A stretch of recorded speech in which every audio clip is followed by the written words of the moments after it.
missing Caylee Anthony's grandparents go on the record.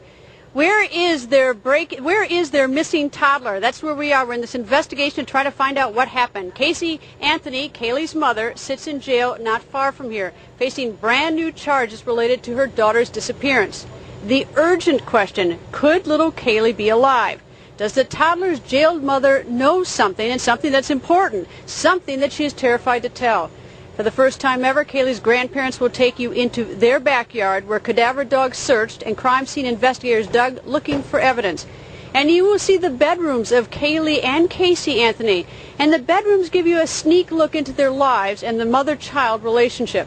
Moments ago, Caylee's grandparents went on the record. Has she been formally charged now? Because I heard that something today that she was going to be. Do you know? Yes, actually, I just spoke to her attorney as I pulled in my driveway. I just got home a few minutes ago, and confirmed, because I had heard, rumors about 10, 15 minutes prior to speaking with him, and it was actually it wasn't a surprise to him, wasn't a surprise to us. I mean, that's the reason that they were holding her for, was willful child neglect and withholding vital evidence or something from the authorities. But right now, I mean, he's her attorney, and I'm looking this as a victory, because if they had something else to charge her with, they certainly would have done that today. So that just tells us that they don't have anything on Casey, and they're not going to have anything on Casey. So they want to keep her there because they think she's going to crack and she's going to tell them exactly where Caylee's at. I mean, one thing I know for sure is that Casey knows who has Caylee, but she doesn't know where Caylee's at. And I know one thing for sure is that, Casey is determined that she's going to protect Caylee to the end. If it costs her, her being behind bars the rest of her life, she's going to protect Caylee. Do you 100% believe your daughter? Yes, I do. George, what about you? 100%? More than 100%. I just had a chance to meet with her on Sunday. And? The 43 minutes out of 45 minutes I got a chance to spend with her, all we did was talk about was Caylee. About her birthday. So many different things that are going to be happening here. So she wants me home for that. So I believe my daughter, she's going to be fine. But I want my granddaughter home. She's going to be fine. So. Now the police say that she lies. That she lied about her job. That she's given them a runaround.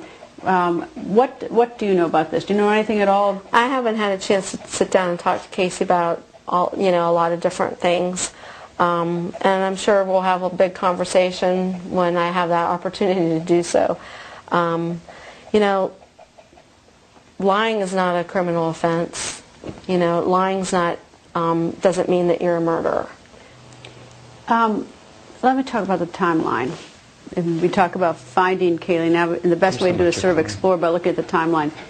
June 13th, there is video of her from a Father's Day event, right? No, it's June 15th, Father's Day, which I was mistaken early on because, I never even thought about what day Father's Day was. I knew it was a Sunday in June that had taken that video, and I knew that was the last day that I physically saw her, even though I knew that where she was sleeping the next morning.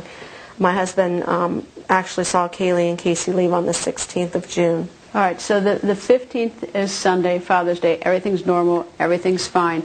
The next morning is the last day that either you or George saw her. Do you remember what time of day it was? Oh, specifically, I remember it was 10 minutes to 1 on Monday the 16th. So in the middle of the afternoon, or early afternoon? Yeah, it was shortly after the lunchtime hour. I was watching a favorite show I like to watch on TV, a news. Before you go to work? Yeah, it's a food channel thing that I watch. So. And was it here? You were watching here in the living room? Right, I was sitting right here, almost in the same spot, just watching it, and saw my granddaughter and my daughter come out, with their backpacks, and like any other day. Just like a normal day type thing. Do you know where they were headed with the backpacks? My daughter said that she was going to work, dropping her daughter off at the nanny's house, and that was it. Gave them both hugs, kisses, saw them go out the door like a typical thing that she's done. Nothing out of the ordinary. A bunch of smiles, hugs. Dad will see you tomorrow because I might be working a little bit late type deal, and that was it. Now, I know you won't reveal the details, but can you just tell me, has Casey told you what has happened to that child? Yes, in her way. And I can't reveal that. But in her way, so I mean, I know, George, that it was at least reported that you came out the other day and said that Casey said that Kaylee was close, which is, rather vague. Is that the kind of information that, Cindy, you have, or do you have like specific information that satisfies you? She just feels that Kaylee's close. She's still safe.